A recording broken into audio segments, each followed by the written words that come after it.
Hello दोस्तों, तो अब हम डिस्कस करने वाले हैं some basic concepts of chemistry का क्वेश्चन नंबर 28, जिसमें हमसे पूछा गया है which one of the following will have largest number of atoms.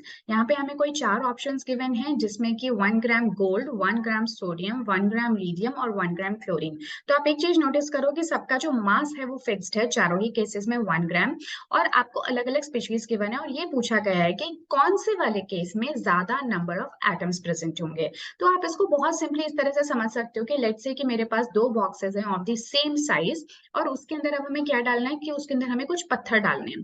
ठीक है, तो एक बॉक्स में तो हमने क्या किया कि कुछ छोटे छोटे छोटे छोटे जो कंक्रीट टाइप के पत्थर होते हैं ना वो डाल दिए, और दूसरे के अंदर हमने बड़े साइज के पत्थर डाले। हालांकि दोनों ही आपस में मेजर करने के बाद में कितना होना चाहिए, 1 किलोग्राम होना चाहिए लेट्स से।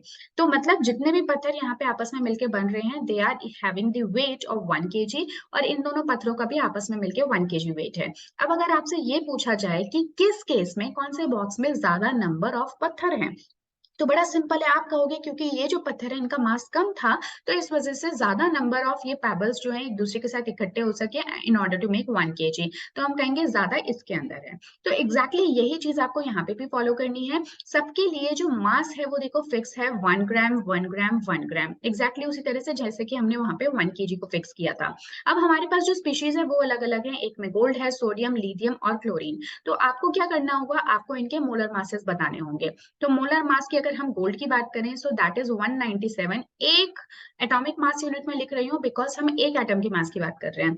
तो गोल्ड के एक एटम का मास कितना है, 197 एटॉमिक मास यूनिट। सोडियम की आप बात करो तो आपको सबको पता है 23 AMU, या यू लिख सकते हैं आप। लिथियम की अगर आप बात करो तो 7 एटॉमिक मास यूनिट होता है। और अगर आप क्लोरीन की बात करो तो एक क्लोरीन का 35.5 है, जिसको हम 2 से मल्टीप्लाई कर देंगे because it's a chlorine molecule. तो ये कितना हो जाएगा आपका 71 एटॉमिक मास यूनिट। ठीक है, तो आपको देखने मात्र से समझ में आ रहा है कि आपका आंसर यहाँ पे क्या हो जाएगा। So answer would be lithium, है ना, क्योंकि इसका एटॉमिक मास सबसे कम है, तो इसका मतलब इसके ज्यादा नंबर ऑफ पार्टिकल्स जो है वो काम आएंगे। बट स्टिल हमको तरीका भी पता होना चाहिए, एग्जैक्टली भी हमें पता होना चाहिए कि किसके अंदर कितने एटम्स हैं। तो मैं आपको कोई भी एक करके दिखा देती हूँ और उसके हिसाब से आप बाकी भी कर सकते हैं। ठीक है, तो आप करोगे क्या इसके लिए कि आपको पता है कि जो 197, अगर मैं बात करूं 1 मोल की, ठीक है, तो 1 मोलर, अब हम मोलर मास की बात करें यानी कि मोल्स के टर्म्स में कर रहे हैं। तो जो 197 ग्राम्स होता है उसके अंदर कितने पार्टिकल्स होते हैं, Na नंबर ऑफ पार्टिकल्स होते हैं, सभी जानते हैं ये बात। तो Na का मतलब हो गया 6.022 इंटू 10⁻23।